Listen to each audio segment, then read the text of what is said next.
So, at first, it's going to come off as another rant against AI, but it's really not.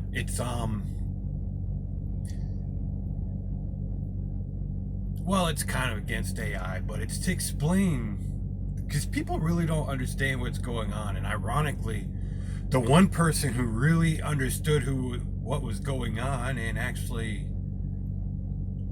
trying to bring forth a solution to fix it and actually running for president was Andrew Yang. And but people really don't understand what's coming. And so when they look at someone like Andrew Yang, who is offering a solution, which was a realistic solution, because it's the kind of solution we're going to need, and people don't understand why. To put this in perspective, we know AI is coming. AI is going to affect not just the trucking industry when it comes to self-driving vehicles, but also the delivery industry. There's approximately 3.5 million truck drivers, and there's approximately 500,000 taxi cab drivers, which I don't understand how there's only 500,000 taxi cab drivers. I think taxis outnumber trucks, but that's what the statistics say. I think that number is wrong somehow. It just seems wrong visually, at least. I mean, just think about New York City. Just look at New York City and think how many taxis you actually see compared to private vehicles. And that's only one city. But that's what they say. There's about 500,000 taxi drivers, so take it for what it is. But so that's 4 million jobs that are a direct impact. How many jobs can that 4 million jobs impact? I keep telling people have short memories. And you need to look back at the housing crash. The very first people impacted by the housing crash were the construction workers. Construction lost 1.5 million jobs. 1.5 million jobs. Right now we have 4 million jobs on the line. If we use the numbers from what happened in the housing crash, you had 1.5 million jobs lost directly. The 1.5 million jobs, the ripple effect, the way it went out, most people, when they think of the ripple effect, they think of the waves, and then they think the waves get smaller and smaller and smaller. In the economy, it's the opposite.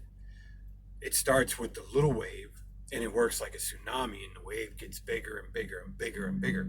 It turns into a tsunami. It's the complete opposite of what most people think when they think ripple effect, especially when it comes to the economy. So we lost 1.5 million jobs directly. Indirectly, because of the way the ripple effects works, we lost 30 million jobs before we started to recover. And it started with 1.5 million jobs. So if you use that math, we're in line to lose 75 million jobs. And people forget that a lot of jobs that were lost weren't counted. There's probably another 5 million jobs that were lost in that people just fell through the cracks. They had ways to get around it, maybe even more, because a lot of people were able to retire.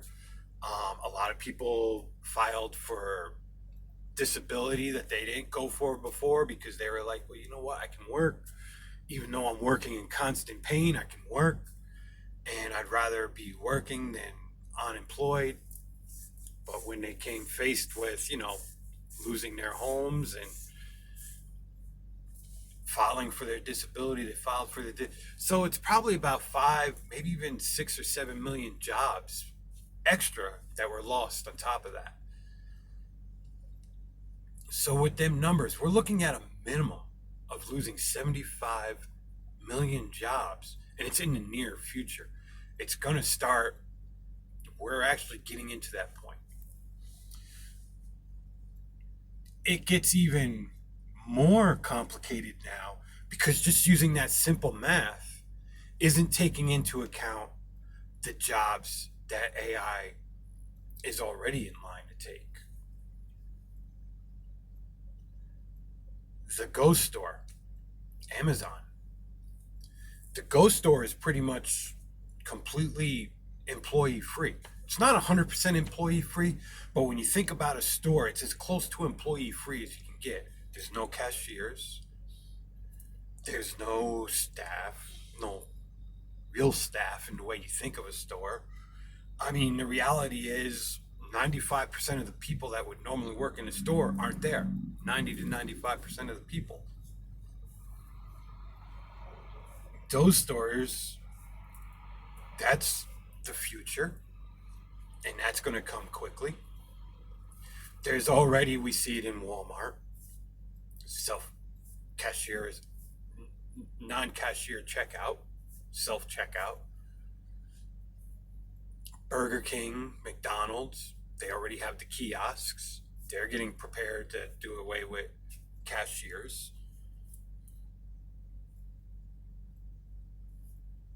It's already happening with telemarketing. It used to be you call up, you talk to somebody. Now you call up. How often do you call up a company and you talk to a computer? I mean, in some ways, it's easier talking to the computer than talking to somebody overseas with a foreign accent that can't understand the different dialects in the American language, let alone us being able to understand all the different dialects of their languages. So, in some ways, it's actually easier, but still, how many jobs have been lost to computers through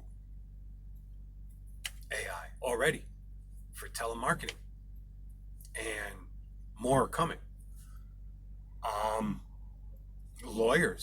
Lawyer jobs are going away. Not all the lawyer jobs right away, like defense lawyers and things like that, but contract lawyer jobs are going away because the computer can write up the contract just as well as a lawyer can.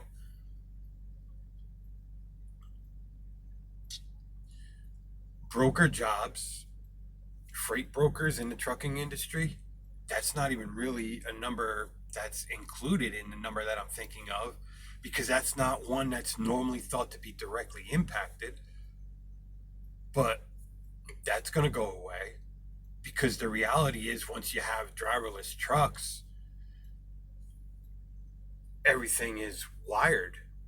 And once everything becomes wired, it's just another footstep to go from dealing with a broker on the phone and an email to just using a computer program and dealing directly shipper to receiver with your sales staff.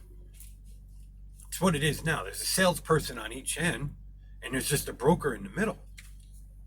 The broker jobs might go away before the actual truck driver goes away. And we're looking at the truck drivers going away in the next 5 to 10 years. Somewhere here in between now and the next 5 years, more and more drivers are going to be driving down the road like this here. Truck's going to be driving down the road. Which that brings up its own set of legal issues about who's going to be responsible. Because personally, I'm not taking responsibility for what a computer does. If you want me to take responsibility for what happens in the truck, I'm driving the truck. It's just plain and simple. I'm not taking responsibility for a computer's choices. And I can't be expected to react to an improper choice by a computer as fast as I can react to my own improper choice when I'm actually driving. If I make a mistake, I can react to that mistake instantly. If the computer makes a mistake, there's just a time lapse, depending on what kind of mistake that computer makes. I mean, that time lapse could be anywhere from the normal time lapse, which it's known it takes about a second, 3/4 of a second to a second and a quarter for a driver to apply the brakes. That's reaction time. That's everything. That's the full motion, everything, from the time you see to the thought process to the actual brake being applied and the truck starting to slow down. It's anywhere from 3/4 of a second to a second and a quarter. Now, if the computer makes a mistake and I got to compensate for the computer, there's going to be a time lag there on top of that time lag, which means now by time I register that the computer screwed up, I could already be plowing through a busload of kids. I'm not taking responsibility for that. If they want the computer driving the truck, whoever chose to make this truck take the control of this truck away from me is responsible for what happens, not me. Because it's just, there's a lag there. I'm not taking responsibility for a computer's choice. And most drivers won't. If you want us to be responsible for what happens with this truck, we need to be in control of this truck. I mean, that's just, and that's with anybody. I mean, think about it. Think say you're a police officer and somebody says, well, your gun's going to decide when to shoot people. Are you, as a police officer, going to pull your gun knowing that your gun might just spray the crowd before you can get control of it? Because you have no control over the trigger. Your gun will just decide to spray people. So you walk into a school, you see a guy with a gun, you pull your gun, and as you're pulling your gun's already spraying bullets, which now bullets are spraying all over the place. Are you going to allow something like that? Are you going to say to anybody that I take full responsibility for what my gun does when you have absolutely no control over the trigger? Same thing. It's the same exact issue. When you do not have control of the truck, you cannot be expected to take responsibility for what the truck does.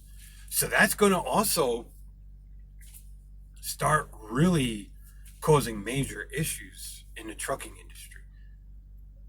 Because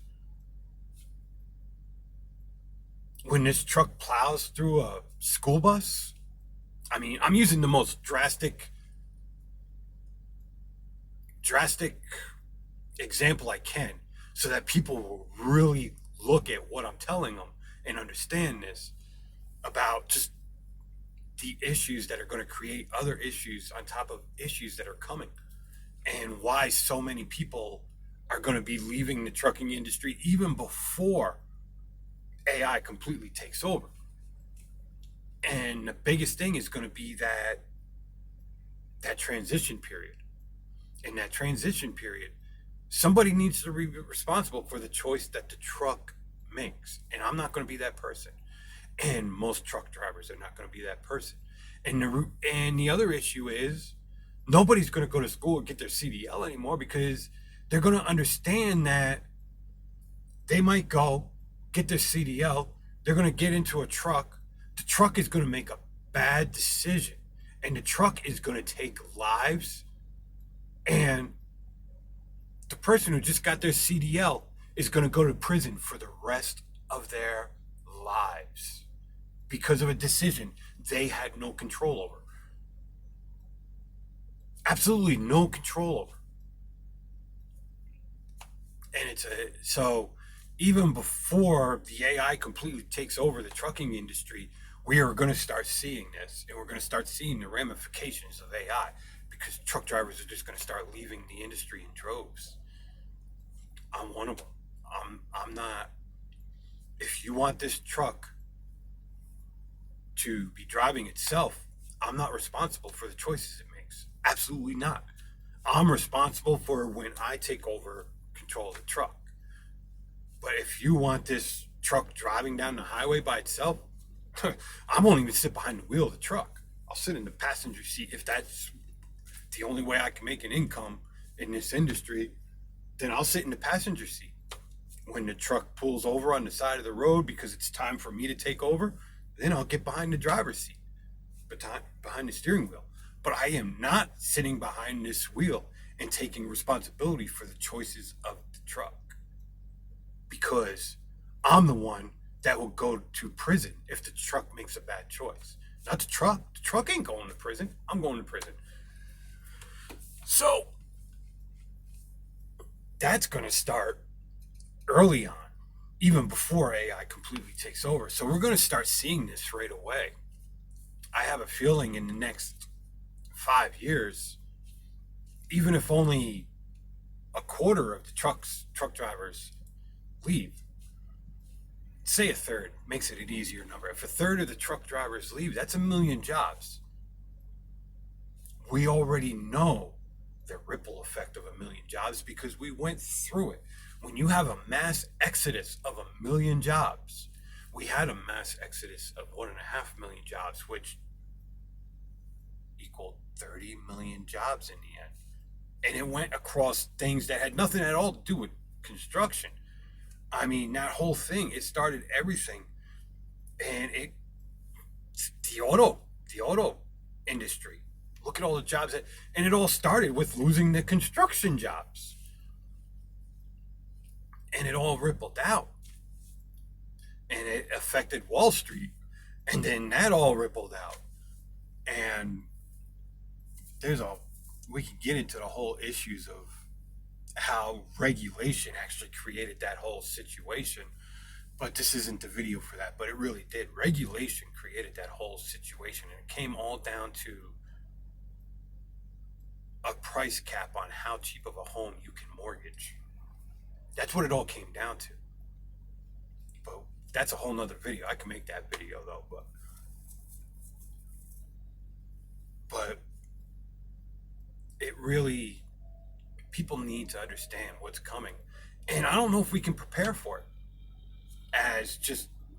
I've been trying to prepare for it. I looked into getting my broker's license. I figured everything out. I figured out all the costs for it. I looked into the programs that I would need to start doing it. I looked how I can do it just by using the email and phone calls as well. And I had it all figured out. But then I started thinking about it and I realized, well, that's going to go before even the driving job goes, most likely. Because that's going to be part of that transition period. Because, like I said, everything's going to become paperless in the trucking industry with the trucks becoming completely driverless. The warehouses, we already have fully automated warehouses, and the fully automated warehouses are going to become even more and more common. And then security jobs are going to go away at all the places because they're not going to be needed. Everything's going to be automated with gates and everything, and the truck's going to come up and it's going to transmit to a little box saying, I'm here with load number da da da da da da, and the computer's going to say load number da da da da da is due at da da da da, and then the gate's going to open up because the truck is there when it's supposed to be there. The truck is going to go. There won't even be any security. So people don't realize how far out these jobs are going to be lost. And there's 8 million jobs in the trucking, almost 9 million jobs in the trucking industry. Now, all them jobs aren't going to be affected, but the majority of the jobs directly linked to trucking are going to go. So, with the 3 million jobs, we know we're going to lose 75 million jobs. When you think about that, we're going to lose the majority of almost 9 million jobs. You're talking about over half of the U.S. population is going to be unemployed just by the introduction of AI. And that's only on the trucking side of it. That's not on the delivery side of it, which includes taxis and chauffeur drivers and things like that. Ambulances. I mean, the list goes on and on and on, where AI is going to be taking over once we start introducing self-driving. We're looking at in the next 10 years, we're looking at losing over 150 million jobs in the US. And it's in our foreseeable future, less than 10 years. 150 million jobs. And those 150 million jobs are going to create their own ripple effect. And like I said, it's a tsunami. It's not a ripple where you start with the splash and the waves get smaller and smaller. You actually start with a little bink and the waves get bigger and bigger and bigger. So that 150, the reality is, by the year 2030, we could realistically lose over 200 million jobs when you really start to think about everything that will be affected.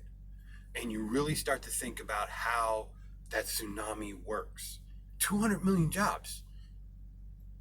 200 million jobs. Do you know how many people live in the United States? We have less than 400 million people living in the United States. That means, and we're not talking about just adults in that number. That's everybody. There's roughly 400 million people living in the United States. I got to look up the number. Last time I looked, it was 350 million, and it's been a few years. So I'm guessing that we're probably up to about 400 million people in the United States now. And it might be less than that. It might be like 375 million, 360 million. I don't know how fast. I can't remember how long ago it was that I looked at that number last. It's been a while. But even if we just use the 350 million people, that means we're going to lose almost every adult job in the United States just by introducing AI into the workforce.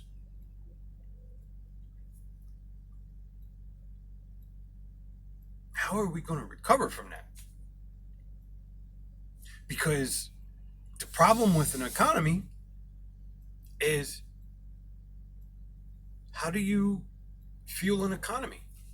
You fuel an economy by people spending money. How do most people get money? They have something that they do to earn money. Working, hustling, you name it, but people earn money.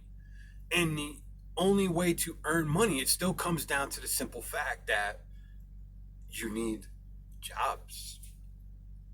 And we're about to do the greatest washing of jobs out of the economy, not only in American history, but in world history.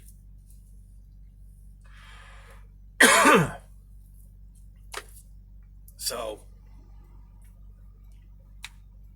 the only person who's actually addressed this so far, and even he hasn't addressed it to its fullest extent, which I understand why, because he doesn't want to be up there looking like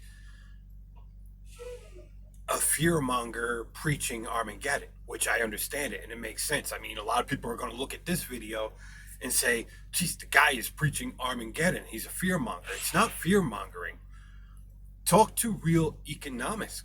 I'm sorry, I have dry throat. I'm choking on my own words. Talk to a real economicist,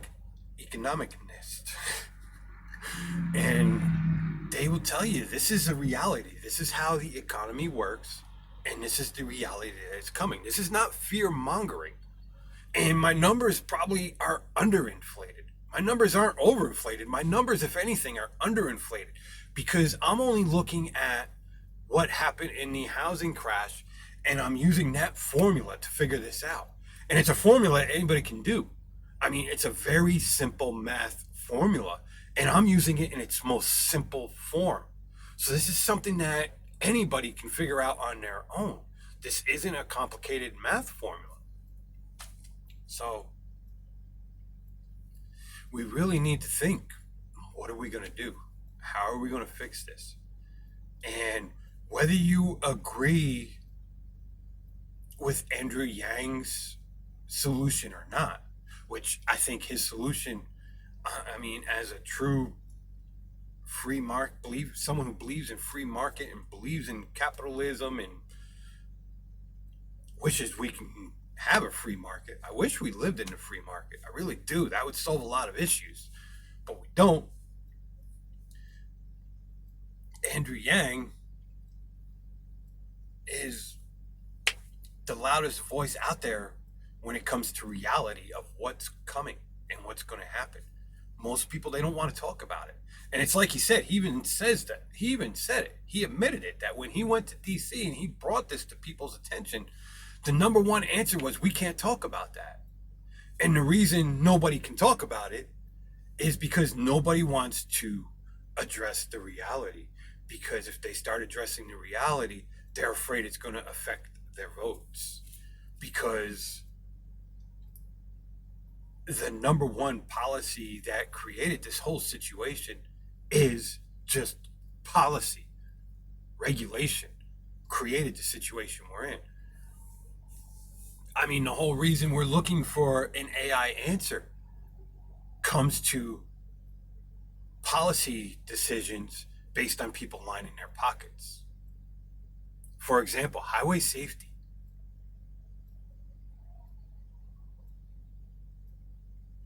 When I was in high school, I came up with a very simple idea, and it was very easy to implement. And it was basically automatic speed control. What it is it's cruise control in reverse. And it works on a system that these work on. E-ZPass works on the same exact system. And especially now with newer cars, I did this when I was still in school. I haven't been in school since 1992. I came up with this when I was in school. Science.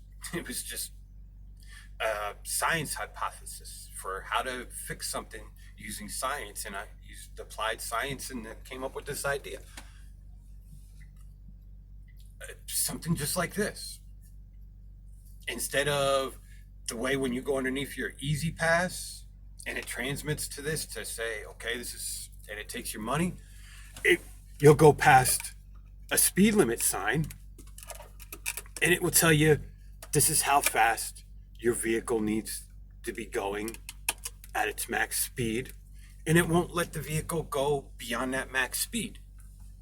And it could be retrofitted onto, it's a very simple, the device is so simple, it could be retrofitted onto it could be retrofitted onto a 49 Studebaker. It's that simple. What you need is that simple, and most of us can do it. Even with almost, if you can change oil, you can put this on your car. It's that simple of a device. And with newer cars, which are driven by wire, most of them don't have an actual throttle cable anymore. They're all electronic controlled. It's even easier to put onto a newer car. The reason that something like that's never been developed, you need to remember, I came up with this when I was in school. I haven't been in school since 1992. And other people have actually tried to bring this forth, especially in the 90s when computer technology started really advancing. This was an idea brought forth by multiple companies. And it was all for highway safety. And highway safety, everybody agrees, the number one killer on the highways is speed. Ironically, it was police union lobbyists that did not want this technology on the highways because it would reduce the revenue that's brought in from speeding tickets, and it would reduce the ability for police to pull people over. And so the lobbyists put all this money into DC to keep that from coming into fruition, to be a reality. And That has been all the way for as far back as we can go, but it's been in full steam for the last 50 years. It's been some lobbyist money has been in full steam, and it's lobbyist money and the poor decisions that politicians have made in regards to regulation, not common sense regulation, poor regulation that has got us to where we are today. And that is why they don't want to talk about this. So it needs to be addressed, though. We're at a critical point. It needs to be addressed.